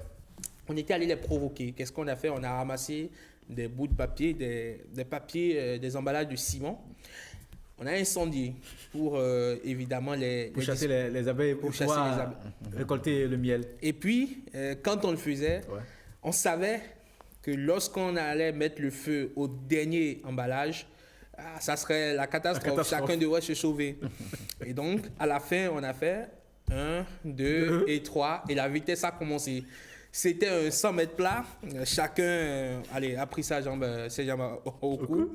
Et le lendemain, on s'était retrouvés, comme d'habitude, qui avait déjà le visage soufflé pour faire le bilan. Et le bilan, je peux vous assurer, était catastrophique. Dans ce match à guichet fermé entre nous et les abeilles, entre les abeilles et nous. Et qui a gagné? Je pense que les abeilles ont gagné. Alors, depuis ce jour, hors de question d'aller dans une ruche. Mais alors, on est là aujourd'hui pour en savoir un peu plus sur les abeilles, parce qu'aujourd'hui, 20 mai, c'est la journée mondiale des abeilles. Donc, on veut en savoir un peu plus. William, on sait que les abeilles, forcément, il y aurait pas de vivant s'il n'y avait pas d'abeilles sur la planète. Vous l'avez dit dans votre introduction, le rôle combien important que jouent les abeilles dans la pollinisation. Parce que sans pollinisation, il n'y a pas de culture, il n'y a pas de semences, il n'y a pas de fruits, il n'y a rien. Donc, ils ont un rôle éminemment important, les abeilles. Souvent, quand on voit les abeilles, les gens ne pensent qu'au miel. Les abeilles sont au-delà du miel. Le vivant a besoin des abeilles. Je me rappelle de cette pensée de Einstein qui dit que si les abeilles venaient à disparaître, 5 ans après, l'humain va partir de la Terre. Donc, cela montre un peu l'importance des abeilles. Sans les abeilles, on ne pourra pas manger. Sans les abeilles, on n'aurait pas la forêt. Les forêts, nous avons un peu partout sur les différents continents. Donc, les abeilles ont un rôle important qui joue dans notre vie. Et puis, je dis, il vaut mieux qu'on cherche à les protéger. Même ce que nous avons comme produit de rente, on l'a aujourd'hui grâce aux abeilles. Je vais dire par exemple, si nous avons du bon coton, c'est grâce aux abeilles. Si nous avons de l'anacadier, c'est aux abeilles. Si on a aussi de karité, c'est grâce à ces abeilles. Donc, les abeilles, partout où ils sont, on a même démontré même comment dirais-je, que vous avez dit 80% de tout ce que nous mangeons. Absolument. Voilà. Les abeilles pollinisent plus de 80% de l'environnement végétal, les fécondes, fleurs, fruits, légumes, oléagineux. Les abeilles, il faut les protéger. Et puis tout à l'heure, vous avez dit que vous avez peur des piqûres. Moi, j'ai appris, c'est pas peut-être que M. Agane va me dire le contraire. On m'a dit que c'est bien de se faire piquer au moins une fois l'an, quoi. Par les abeilles. Oui, que c'est bon. Vous tenez ça de n'importe quoi, je ne sais pas. Oui, la piqûre d'abeille est thérapeutique. Il y a des recherches qui ont prouvé que ça participe quand même à prévenir et même ça contribue au traitement du cancer de sein. Voilà. Tout ça ça reste à prouver. C'est parce que les gens ont prouvé que les gens le disent. Donc c'est prouvé. Donc c'est vrai qu'on a peur de la piqûre des abeilles. Il faut en avoir peur. Mais au moins une fois là, on doit se laisser faire piquer. Mais pas aussi, pas tout un essai, mais une abeille. Pour moi, c'est hors de question. Je ne me fais pas piquer. C'est hors de question. Non, mais est-ce que vous savez qu'il y a des gens qui payent pour se faire piquer. D'accord, vous en connaissez? Au Bénin, pas forcément. Au Bénin, il n'y a pas. Mais sous d'autres cieux, moi j'en ai eu des gens qui m'ont témoigné ça sur ma page Facebook. Caprice de curieux pathologique. Non, mais Amel, excusez-moi. Non, moi je l'ai vu à New Delhi. D'accord. Il y a, je ne sais pas moi, j'en fais sauna et spam, tout ça là quoi. Donc il y a un centre là. Donc vous allez, les gens lâchent les abeilles pour quelques minutes, ils vous piquent et puis après on vous fait un bon massage.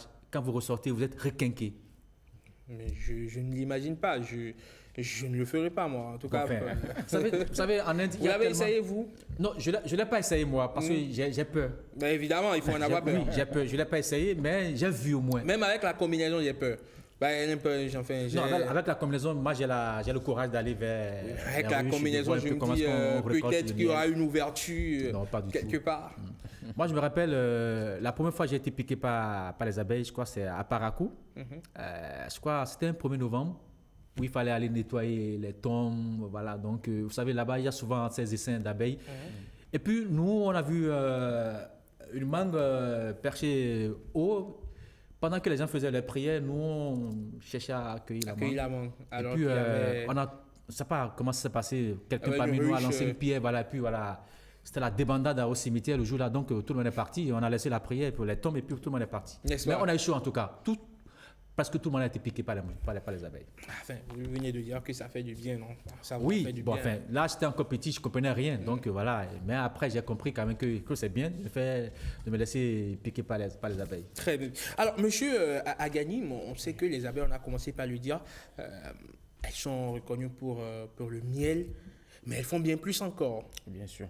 Bien sûr. Est-ce que vous pouvez nous expliquer le processus de pollinisation pour les gens qui ne comprennent pas, parce que cette émission aussi a vocation pédagogique pour ces personnes qui nous regardent. Est-ce que vous pouvez nous expliquer en quoi les abeilles sont importantes pour l'environnement? Effectivement, les abeilles sont importantes pour l'environnement. Il y a même une pensée du chercheur belge Henri Guéria qui dit que les abeilles, la valeur de ce que les abeilles font pour l'environnement est 25 fois supérieur à ce que les abeilles rapportent pour l'apiculteur.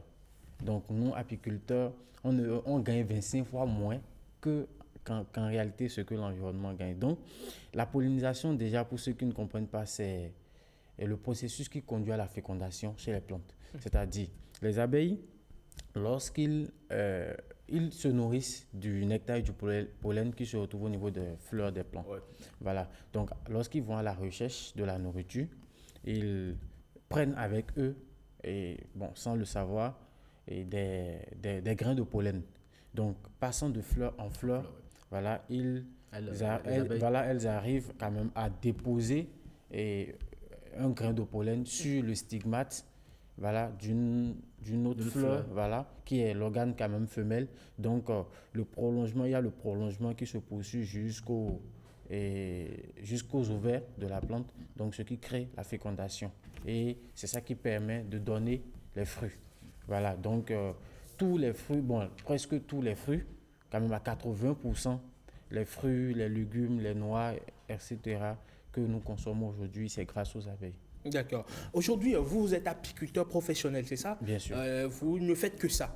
Je ne fais que ça. La plupart ou la grande partie de vos revenus, proviennent de cette activité-là. Je peux même dire 100%. 100% de vos revenus proviennent de l'apiculture. Bien sûr. Qu'est-ce qu'il faut pour devenir un apiculteur? Déjà, pour devenir un apiculteur, il faut d'abord avoir la passion et de l'environnement, de la nature. Après ça, il faut se faire former. Il faut vraiment se faire former parce que l'apiculture, c'est un métier de l'observation, mais aussi de la manipulation. On n'ouvre pas une ruche d'abeilles pour réfléchir. Ah oui? Alors, je le dis toujours, oui. Quand tu sais que tu vas intervenir, tu sais ce que tu as à faire et tu sais comment tu dois le faire. Donc, même si au cours de ton intervention, tu remarques un autre problème, tu peux ne pas tout de suite faire ce que tu as remarqué et programmer ça pour après. Donc, il faut savoir observer et il faut savoir, en fonction de ce que tu as vu, agir.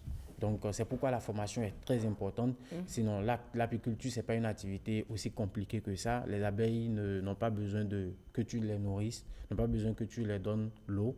Et les abeilles sont les insectes qui donne le produit agricole le plus cher au monde. Ouais. Le miel, c'est le produit agricole le plus cher. Raison pour laquelle on l'appelle le nectar des dieux. Voilà. C'est vrai. Voilà. Donc, c'est pas compliqué, mais il faut quand même se faire former. Voilà. D'accord, très bien. Moi, ce qui me fascine chez les abeilles, c'est leur organisation. J'arrive pas à comprendre comment est-ce que... En fait, quand vous voyez un peu... C'est comme si c'est organisé en caste. C'est-à-dire il y a des ouvrières. Bien sûr. Il doit y avoir une reine. Oui. Puis après, il y a des mâles, les faux boudins. Voilà. Donc, je ne sais pas comment est-ce que... Je me dis, est-ce que notre société n'est pas un peu calquée à travers cette organisation de ces animaux? Parce qu'elles sont tellement organisées. Et puis vous vous dites, mais attends, comment est-ce que c'est possible? Et puis quand il y a un problème... Quand il y a une qui vient informer les autres, mais je ne sais pas comment est-ce qu'ils font pour communiquer entre elles. En fait, c'est génial, quoi. Et puis, c'est comme ça aussi pour les autres insectes, que ce soit les termites. Voilà. Donc, je me dis, c'est des animaux qu'il faut observer, quoi, pour voir un peu comment elles s'y prennent. Ça pourrait peut-être nous aider aussi, nous les humains, à revoir peut-être nos comportements, à moins nous rejeter. Parce que je me dis, je sens qu'elles s'acceptent mieux que nous les humains, quoi. Bien sûr. Voilà. Donc, voilà.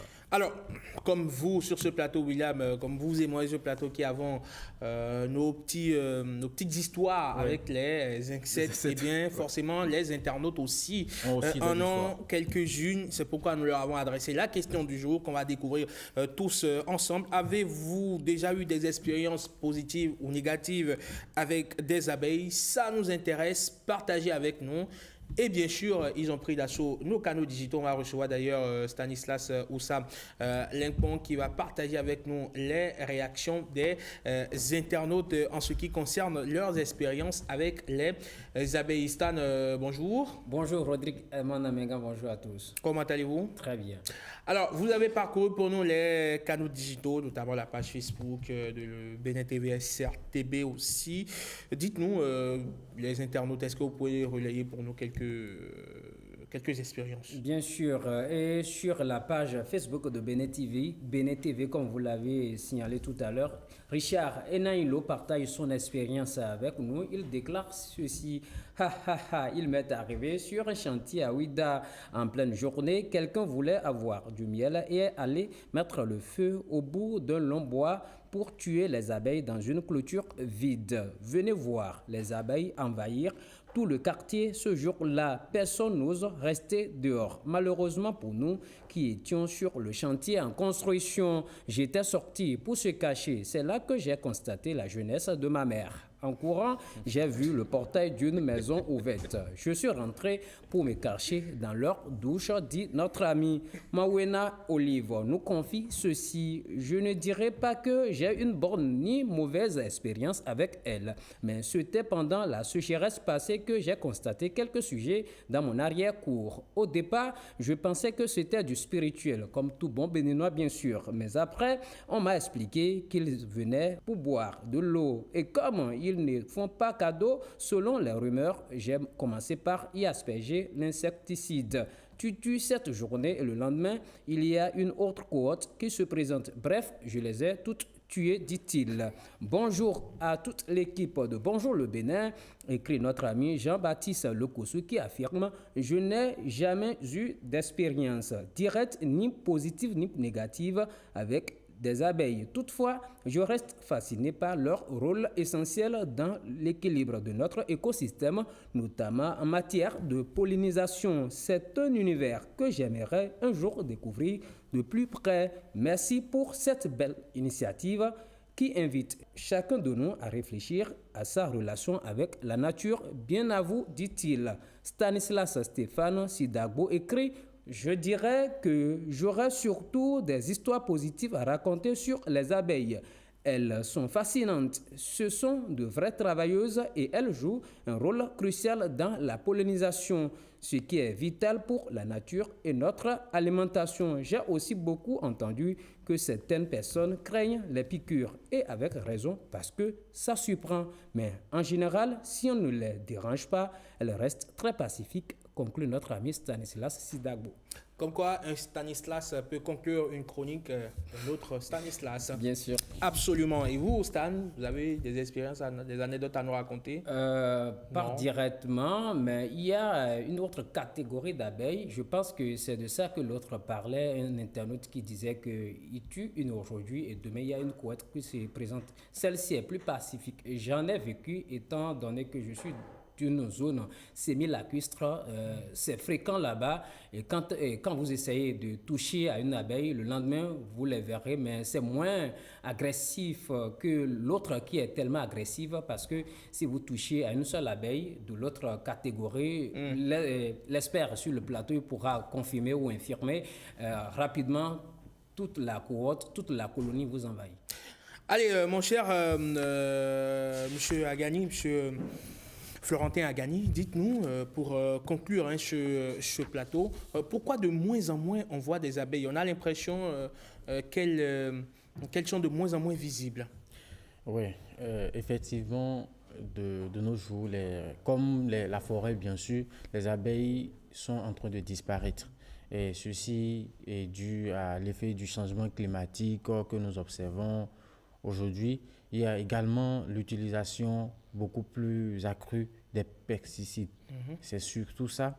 Et dans nos milieux ruraux, les producteurs aujourd'hui ne font plus l'agriculture comme nos parents le faisaient avant. Donc, les gens utilisent beaucoup plus les insecticides, les pesticides pour traiter les produits. Donc, et le champ, ce qui a vraiment d'impact négatif sur les abeilles et qui fait que les abeilles disparaissent. Et à part ça aussi, la troisième raison, c'est également les feux de brousse qui constituent vraiment également un obstacle majeur pour les abeilles. Comme vous, on a de l'expérience en la matière, on peut se rendre dans la ruche sans la combinaison? Bon, ça dépend. Ça dépend. Lorsque les abeilles arrivent directement dans une ruche, voilà, lorsqu'il y a une nouvelle essaim qui entre dans une ruche, les abeilles n'ont pas tout de suite l'intention d'attaquer. Parce qu'en réalité, il n'y a pas encore des larves. il n'y a pas de larves, il n'y a pas du miel, il n'y a rien, ils n'ont rien à protéger. Voilà. Donc, en ce moment, vous pouvez manipuler les abeilles, voilà, pas avec précaution, bien sûr, bon, sans qu'ils ne vous piquent, même sans combinaison. Mais à partir du moment où elles commencent déjà par mettre des larves, du miel, en tout cas, elles ont de quoi vraiment se protéger, se défendre contre les intrusions. Très bien. Merci beaucoup d'avoir partagé avec nous votre métier d'apiculteur. Yabi Florentin Egani, vous êtes le promoteur donc, de Empire de l'abeille. Merci d'être passé sur Bonjour le Bénin. Merci beaucoup à vous. Et si vous êtes cinéphile, vous pouvez aussi aller voir un jeu Beekeeper donc, de Jason Statham. Le Beekeeper, en anglais, ça veut simplement dire en français l'apiculteur. Et cette phrase qui est restée célèbre dans cet opus-là sur les plateformes. Allez, je vous l'annonce, je suis un apiculteur et je protège la ruche. Bonjour le Bénin, on reçoit tout de suite Blaise Adampo pour les sports.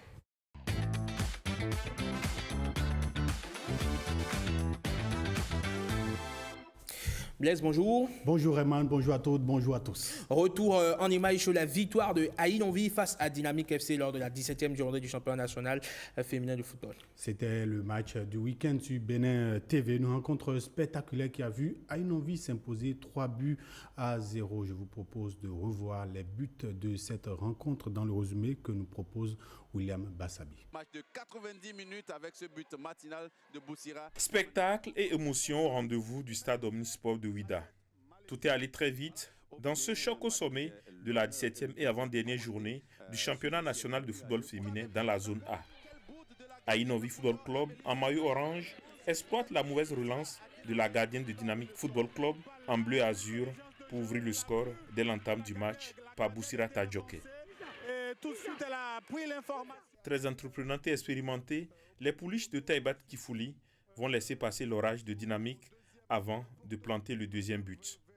Germaine Honfort, internationale béninoise, fait parler sa classe à 10 minutes de la pause.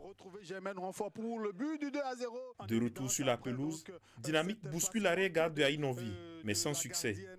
L'équipe de Abo Mikalavi va même encaisser un autre but. Sur penalty, Eurydice Kounassor porte le score à 3-0. La saison, ça fera donc 3-0. La victoire et elle nous a Gayardi, elle nous fait du bien. D'accord. Fait du bien, on est vraiment contente ce soir. Elles-mêmes, elles se sont rendues compte des faux pas du début de saison et donc elles ont pris conscience et nous les avons motivées. D'accord. Elles en voulaient plus et effectivement. Et elles se sont données, on les a accompagnées et ça a donné les résultats que nous avons ce soir. Il y a eu trop de mésententes dans ma défense. Ça fait que ça a désorganisé la manière de jouer de l'équipe. Le fait de prendre matinalement un but. Et ça fait que mes joueurs ont perdu un peu le fil du match. Ce score, malgré son ampleur, n'a pas gâché la qualité du match. Le public s'est simplement régalé pour ce qui restera dans les annales, comme la toute première retransmission en direct d'un match de championnat national de football féminin sur les antennes de la télévision du service public. Le championnat féminin de football du Bénin est divisé sur la SRTB. On se dit c'est un gros coup médiatique que vient de frapper la nouvelle équipe de la SRTB. Et je pense que c'est quelque chose de très agréable. Et vous voyez le spectacle qui se passe. Les filles ont compris qu'il y a un grand enjeu qui se joue à ce niveau et elles se donnent énormément. Au-delà de ça, je pense que c'est le football féminin qui est en train de prendre de l'ascendance parce qu'il y a de cela quelques années, on ne pouvait jamais rêver d'avoir un match du championnat du football féminin du Bénin à la télé, en plus la télévision nationale du Bénin. Et donc, je pense que cet événement inédit est à saluer. Saluer surtout au niveau de la Fédération béninoise de football qui a compris déjà qu'il faut un championnat féminin D1, D2 et D3. Et donc, de jour en jour, nous avons des talents qui ont besoin de s'exprimer et qui ont besoin de démontrer tout leur savoir-faire. Et à côté de cela, vous avez le gouvernement qui accompagne, qui met les ressources, qui met les moyens, qui donne des subventions à ces clubs féminins-là, quitte à leur permettre, même si le football féminin n'est pas égal au football chez les hommes, mais quitte à leur permettre de tutoyer encore le sommet. Félicitations à la FBF d'avoir permis à ce que ce beau football soit transmis déjà sur notre chaîne TV, Bénin TV. C'est déjà une très bonne chose. Et le match que je suis là est vraiment très très intéressant. C'est deux clubs quand même que je connais, Dynamique et Aïnovi. Aïnovi qui était à la CAF la saison passée. Et Dynamique aussi qui est quand même une très bonne équipe. Et je suis un beau football là qui est vraiment très intéressant.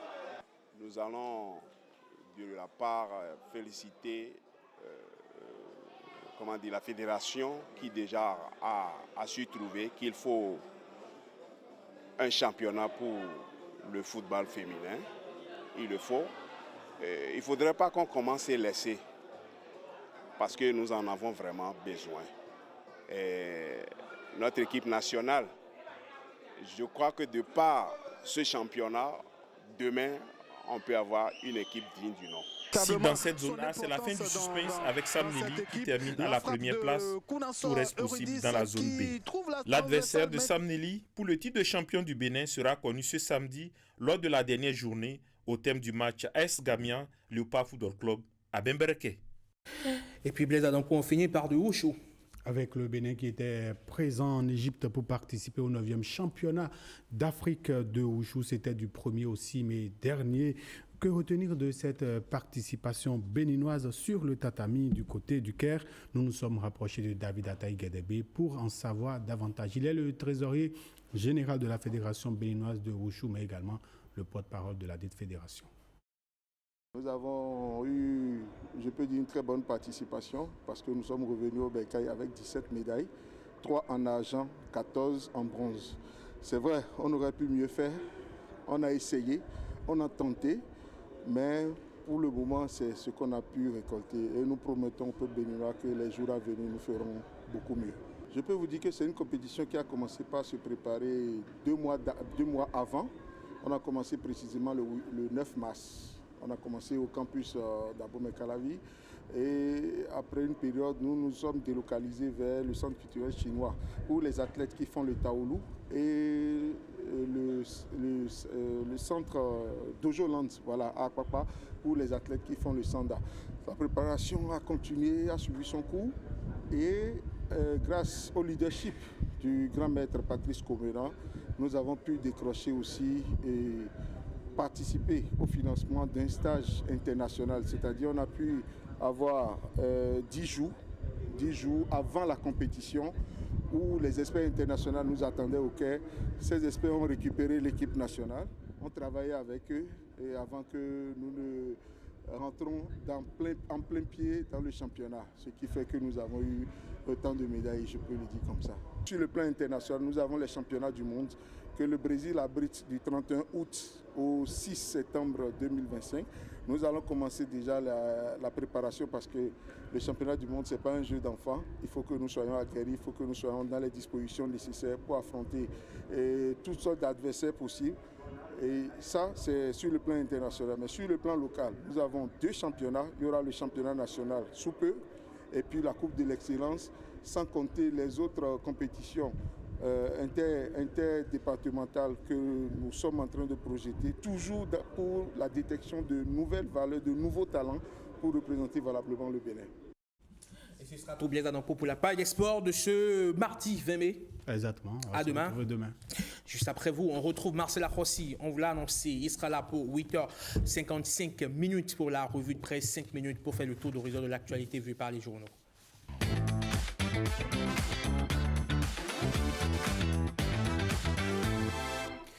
Marcel Rossi, Doha, une escale stratégique pour la diplomatie béninoise selon les journaux. Tout à fait. À Doha, le président Patrice Talon active la diplomatie bilatérale et économique en visite de travail. Donc au Qatar, le chef de l'État béninois a été reçu par l'émir Cheikh Tamim Bin Hamad Al Thani. Les échanges rapportés par La Nation et le Matinal ont permis de baliser de nouvelles pistes de coopération et puis entre les deux pays avec un accent marqué sur les secteurs clés, aviation, économie, culture, éducation et santé. La nation souligne que les deux dirigeants ont convenu de renforcer leur partenariat dans le domaine de l'aviation en misant sur une future liaison directe entre Cotonou et Doha via Amazon Airlines et Qatar Airways. Cette connexion analysée comme un levier stratégique viserait à stimuler les investissements, dynamiser le tourisme et favoriser les échanges culturels. Sur le plan culturel, justement, les deux États ont projeté la tenue d'expositions conjointes et le développement de partenariats muséaux, traduisant donc une volonté partagée de bâtir une diplomatie culturelle ambitieuse. Le matinal salue cette nouvelle impulsion donnée à la coopération bilatérale, notamment à travers des engagements communs en faveur de la paix, de la stabilité et du développement durable en Afrique. Le Qatar, de son côté, a salué les réformes économiques et sociales engagées par le Bénin depuis 2016, tout en réaffirmant la disponibilité à accompagner le pays dans les domaines des infrastructures, de l'éducation et de la santé, comme l'indique la Nation, quotidien de services publics. Le journal insiste également sur l'alignement stratégique entre les deux pays qui entendent coordonner leur position sur les grandes questions régionales et multilatérales. Enfin, la présence de Patrice Talon au Qatar Economic Forum 2025 annoncé par la Nation marque un temps fort du séjour présidentiel. L'événement soutenu par Bloomberg réunit des décideurs économiques mondiaux autour des enjeux de transition énergétique, d'innovation et de finances durables. En y participant, le président béninois saisit donc l'opportunité de valoriser le potentiel économique du Bénin, d'élargir son réseau de partenaires et de confirmer son ambition d'intégration dans l'économie mondiale. Et puis bitumage à Figuerossais, une clôture illégale menace tout un quartier. Matin Libre tire la sonnette d'alarme. Le projet de bitumage de la rue 12528 à Figuerossais ayant précisément censé améliorer la mobilité urbaine vire au cauchemar pour plusieurs riverains. Le journal dénonce un scandale foncier orchestré par le sieur Lionel Gamavod dont la clôture érigée en violation manifeste des règlements d'urbanisme empiète sur l'emprise publique et force la déviation de la voie bitumée. Résultat, une vingtaine d'immeubles respectant les normes risquent la démolition tandis que les réseaux SONEB et SBE devront être déplacés également. Le journal rappelle qu'en 2020, le ministre du cadre de vie, José Torato, avait déjà ordonné au maire de Cotonou la démolition des ouvrages construits illégalement par M. Gamavor. Malgré cette injonction claire, ce dernier a réussi à obtenir un titre foncier en avril 2021 dans des conditions que Matin Libre qualifie d'obscures, voire frauduleuses. La rédaction de Matin Libre évoque un faux et usage de faux appuyé par le témoignage d'un riverain, Suleiman Naïm, qui a refusé de cautionner un bornage contradictoire, litigieux. Le quotidien met en lumière l'inaction des autorités locales malgré les marquages opérés sur le terrain par le préfet Alain Orunla et le premier adjoint au maire. Plus grave encore, l'entreprise chargée des travaux aurait modifié l'alignement de la route pour éviter la clôture querellée, sacrifiant ainsi les habitations des voisins. Et puis pour finir en Guinée, on évoque le chemin vers la justice pour les victimes du massacre du 28 septembre. Wakatsira s'interroge avec force. La Cour pénale internationale peut-elle encore sauver les victimes du 28 septembre 2009 ?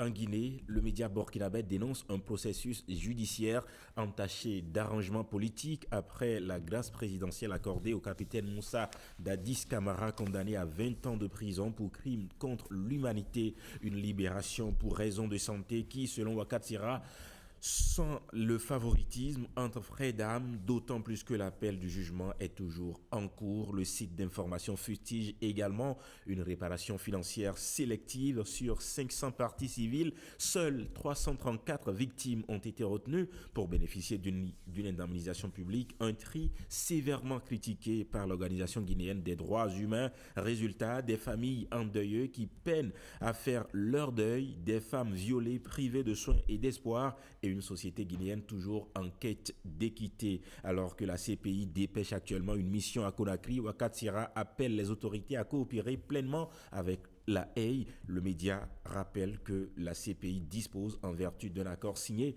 avec le général Doumbouya, du pouvoir de reprendre la main sur le dossier si nécessaire. Le Monde, de son côté, relaie un aspect plus administratif du dossier, le début de l'indemnisation des victimes. Le quotidien français confirme que la junte a débloqué l'équivalent de 12 millions d'euros pour les 334 victimes reconnues par la justice, conformément aux annonces de mars dernier. Une mesure saluée, mais encore loin d'apaiser la douleur et les frustrations d'une large frange de survivants et de familles toujours laissées pour compte de lecture d'un même drame, mais une même attente, celle d'une justice équitable, réparatrice et crédible. Merci Marcel Arrossi. Voilà qui va mettre un terme à la matinale Bonjour le Bénin de ce mardi 20 mai 2025. Merci à toutes les équipes rédactionnelles et techniques réunies autour de Timothée Wouton. Retrouvez-nous demain, quand il sonnera très exactement 7h, 6h en temps universel. D'ici là, portez-vous très bien. Au revoir. Bon mardi à tous et à chacun. Paix et joie dans le monde. Salut.